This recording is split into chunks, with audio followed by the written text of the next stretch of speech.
ध्यान से सुनो, सब लोग हम लोग जो है डीसी मोटर को पढ़े होंगे, है ना। डीसी मोटर के बारे में तो बताने की जरूरत नहीं है, क्योंकि मोटर हम लोग जानते हैं कि हमारा जो है इलेक्ट्रिकल एनर्जी से मैकेनिकल एनर्जी में कन्वर्ट करता है, जानते ही है ना। इतना दिन से हम लोग पढ़ रहे हैं, देख रहे हैं, ठीक है। तो उसी तरीके से 3 फेज इंडक्शन मोटर है। पहले इसका पूरा मतलब समझिए।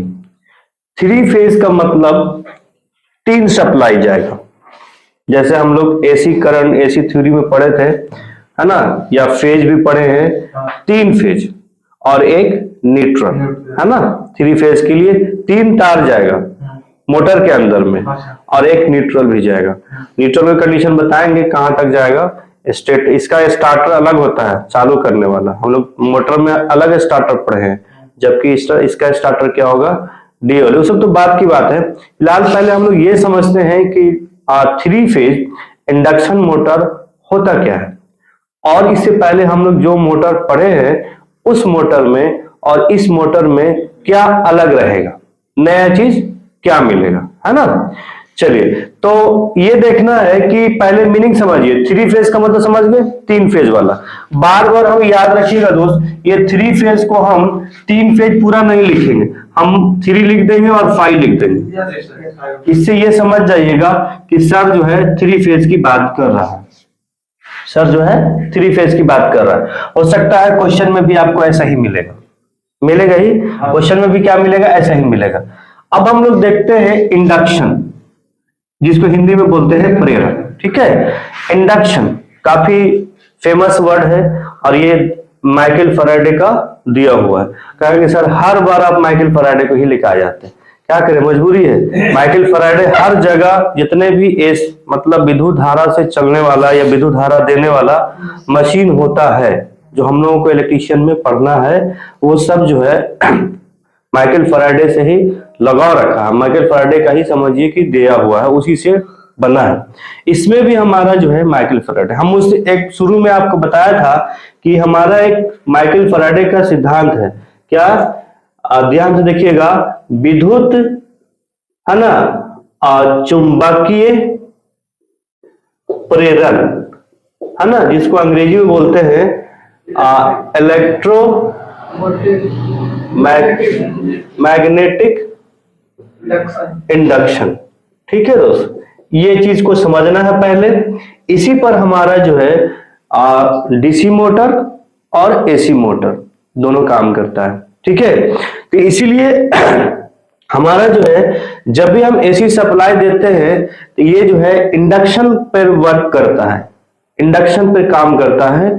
इसलिए इस वाले मोटर को 3 के साथ जोड़ने के साथ हम लोग क्या कर देते हैं, 3 फेज इंडक्शन मोटर तो जान रहे हैं क्या, यांत्रिक ऊर्जा विद्युत ऊर्जा से यांत्रिक ऊर्जा में बदलेगा, मोटर कहलाएगा, है ना। अगर उसको हम 3 सप्लाई दे रहे हैं तो 3 फेज, ये कैसे काम करता है, तो इंडक्शन पे काम करता है, तो इसलिए 3 फेज इंडक्शन मोटर कहलाता है। बात समझ आ गया। कई बार जो है आपका एसी मोटर कहेगा, एसी मतलब 3 फेज एसी मोटर, ये भी हो सकता है, कभी कभी बोलेगा 3 फेज एसी मोटर या 3 फेज डीसी मोटर। तो मतलब कि जितने भी एसी मोटर है, सारा एसी मोटर इंडक्शन पे काम करता है, इसलिए 3 फेज एसी मोटर ना बोल करके 3 फेज इंडक्शन मोटर बोलते हैं। क्लियर हो गया। इंडक्शन मोटर बोलेंगे क्यों, क्योंकि ये विद्युत चुंबकीय प्रेरण इलेक्ट्रोमैग्नेटिक इंडक्शन के सिद्धांत पर काम करता है, इसलिए इस मोटर को एसी के बजाय इंडक्शन मोटर कहते हैं या कहा जाता है। जब हम लोग सिंगल फेज पढ़ेंगे तो वहां पे 3 के जगह पे सिंगल फेज लगा देंगे, और वहां पे भी हम इंडक्शन मोटर ही कहेंगे।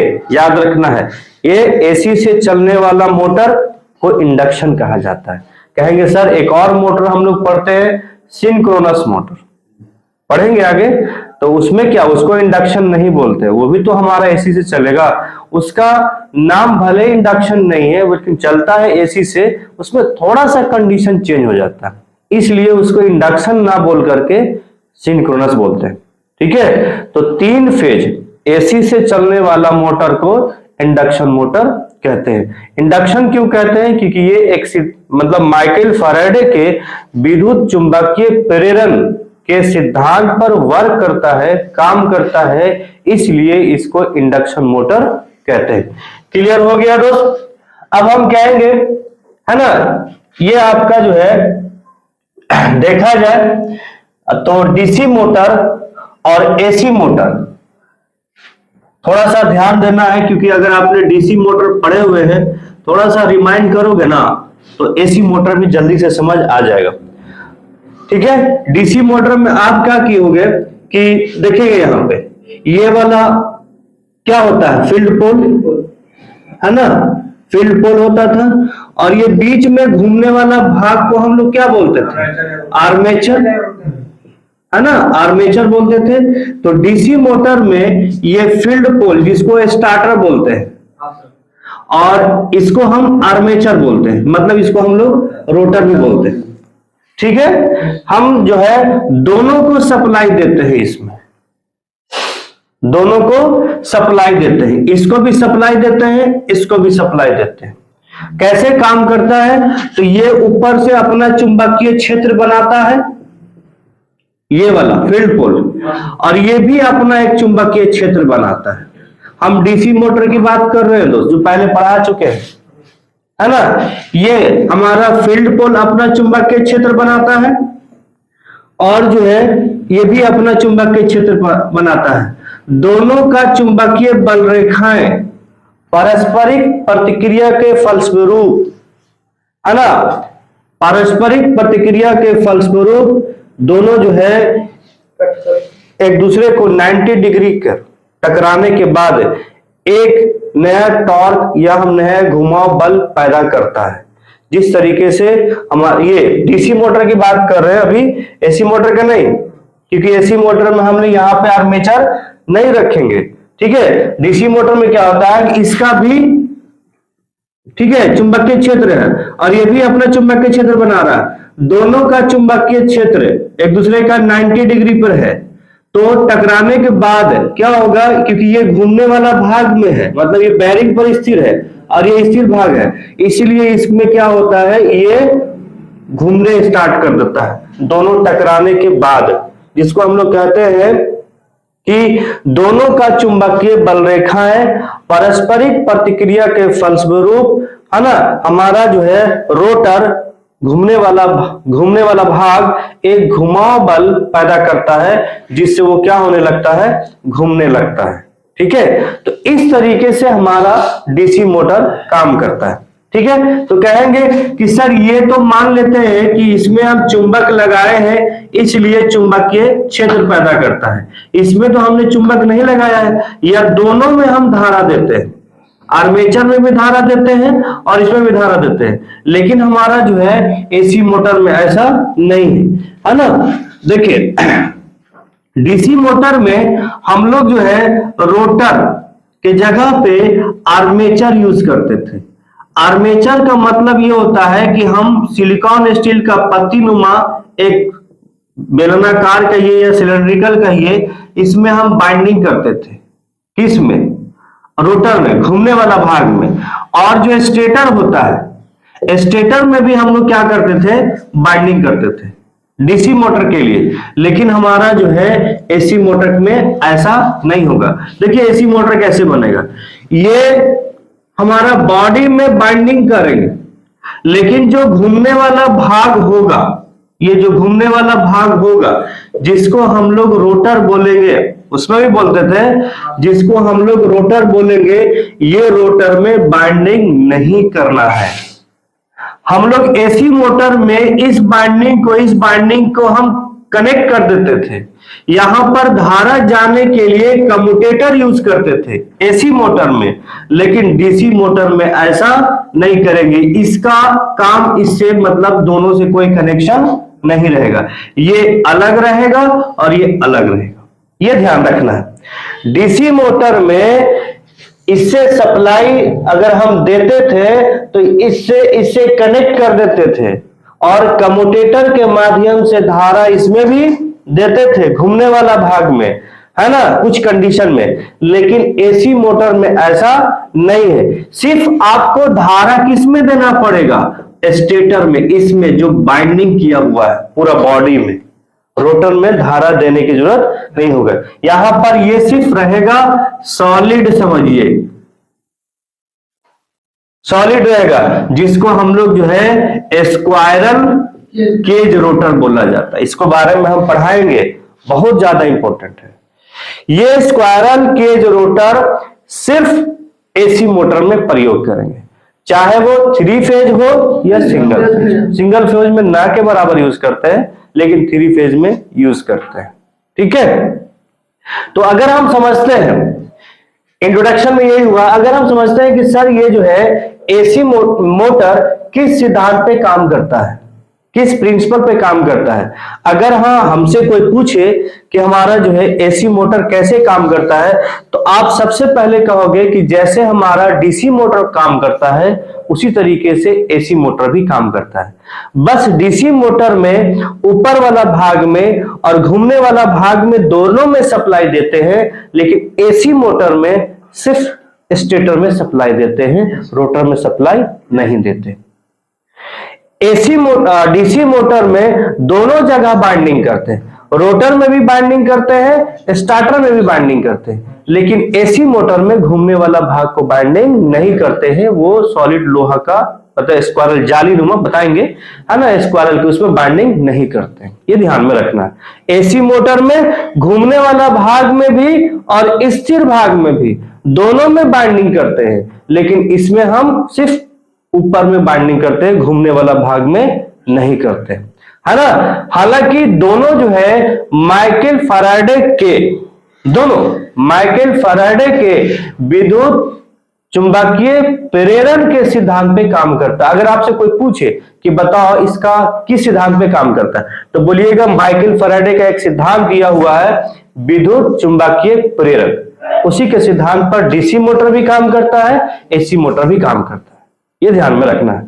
अगर आपसे पूछा जाए कि हमें ये एक्सप्लेन करो कि कैसे काम करता है, मान तो लिया है कि डीसी मोटर हमारा जो है, सॉरी, ये विद्युत चुंबकीय माइकल फैराडे के इस सिद्धांत पे काम कर रहा है, तो कैसे काम करता है, तो देखिए फिर से हम थोड़ा बताते हैं। ये दोस्त मान लीजिए कि आपका ये मोटर है, हमने यहां पे सप्लाई देंगे एसी, है ना, या अगर हम सिर्फ याद रखिएगा ऐसे बना दिया, एसी का सिंबल प्लस माइनस देते हैं तो दोनों कंडीशन में आ जाता है। अगर ऐसे दिया तो नहीं, तो अगर हम लिख दिया ऐसे, एसी हो गया, लेकिन ये 3 फेज हो गया। ठीक है, तो हमारा इसके बॉडी में क्या होता है, बाइंडिंग किया होता है, चारों तरफ से किया हुआ है। बीच में जो है एक रोटर है, क्या है, रोटर है। क्लियर, हाँ ध्यान से देखना है। और ये कैसा रोटर है, स्क्वायरल केज है, जालूनुमा होता है। इसमें भी हमारा सिलिकॉन स्टील का पत्ती से भरा होता है, सॉलिड देखने में लगता है ना। जैसे ही हम सप्लाई देते हैं इसमें, हाँ रोटर में, तो ये हमारा अपना चुंबकीय क्षेत्र स्थापित कर देता है, क्योंकि मोटर है ना, मोटर क्या देंगे, विद्युत ऊर्जा देंगे। अब विद्युत ऊर्जा देंगे तो क्या होगा, वो घूमने लगेगा। ठीक है, ये हमारा इसके अंदर में जो जाली नुमा है, ये हमारा जब इसमें से इसमें क्रॉस करेगा चुंबकीय बल रेखाएं, तो इसमें भी हमारा ईएमएफ पैदा होना शुरू हो जाएगा। ठीक है, हाँ, और ये क्या करेगा, ये भी अपना चुंबकीय क्षेत्र स्थापित कर देगा।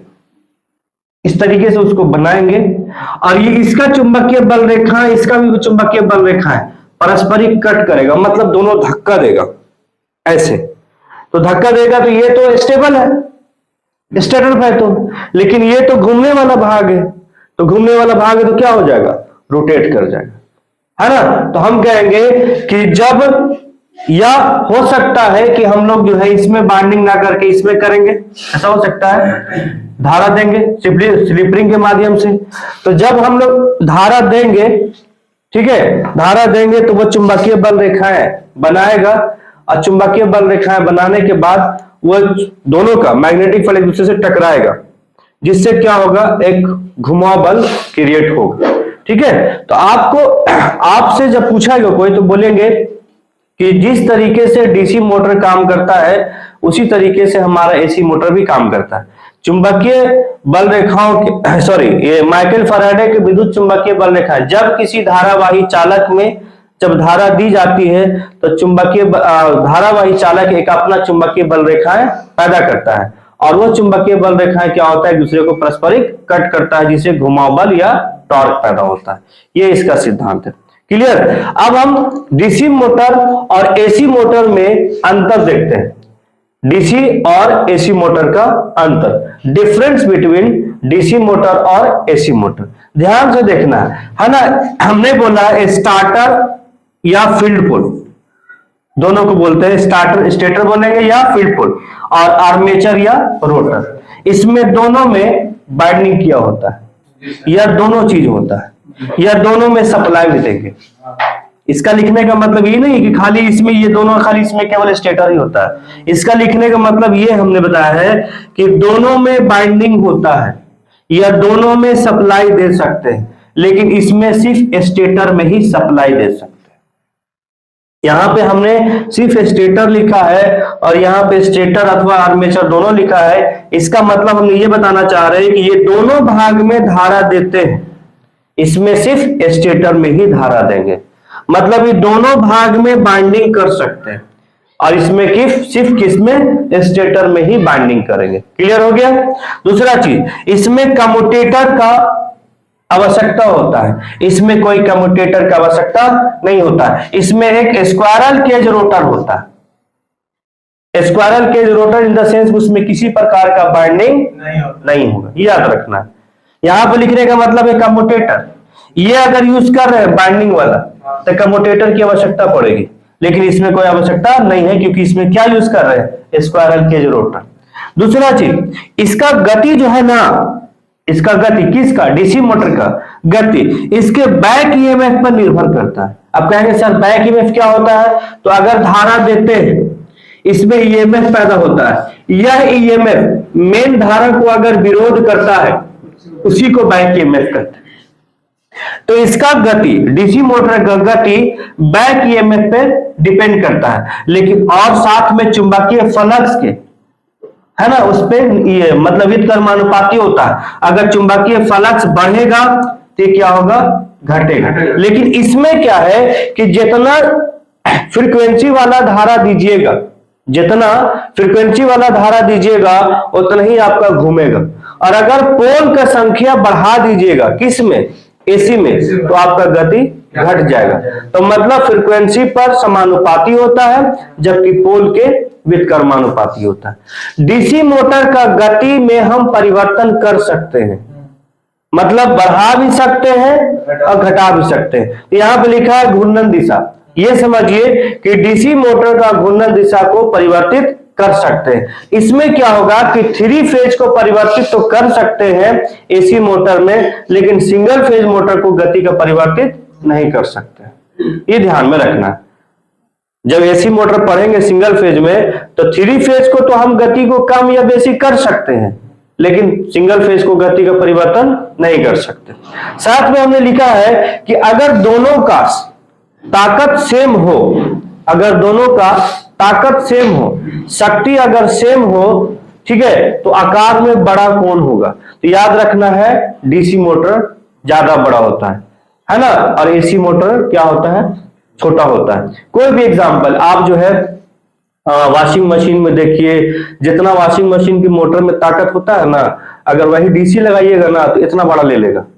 अब उसमें क्या होता है, इतना ही बड़ा मोटर से काम चल जाता है, क्योंकि इसका बाइंडिंग मतलब देखा जाए तो ज्यादा होता है किसका, एसी मोटर का बाइंडिंग जो लपेटेंगे ना वो करेगा, उसको डिजाइन से बाइंडिंग करेंगे, उसको रूल से करेंगे, ऐसा नहीं कि जैसे मनमाया लपेट दिया। ठीक है, तो ये ध्यान रखना है, बहुत सारा फर्क है। पहले तो ये क्लियर आपको करना है कि एसी मोटर और डीसी मोटर में अंतर क्या है। मेन 2-3 चीज अंतर यही है कि डीसी मोटर में हम लोग जो है घूमने वाला भाग में भी और स्टेटर वाला भाग में भी सप्लाई देते हैं, लेकिन हमारा जो है एसी मोटर में ऐसा नहीं है। एसी मोटर में घूमने वाला भाग में बाइंडिंग ही नहीं करते। अब एसी मोटर तो हमारा 3 फेज भी हो सकता है, सिंगल फेज भी हो सकता है। हालांकि ये टॉपिक हमारा क्या चल रहा है, 3 फेज, लेकिन अभी हमारा क्या है, प्रिंसिपल पढ़ाया, किस सिद्धांत पे काम करता है, हमारा मोटर है क्या, है ना। और अगर हमने इससे पहले मोटर जो पढ़ा है ना, एसी मोटर डीसी मोटर पढ़ा है, उसमें अगर इसको पढ़े तो हमें ज्यादा आसानी से समझ आ जाएगा। इसलिए हम पढ़ा रहे हैं कि पिछला वाला रिवाइज भी हो जाएगा और साथ में इसको पढ़ोगे तो ज्यादा समझ में आएगा, है ना। यहीं तक हमने किया। चलिए नेक्स्ट बात करते हैं।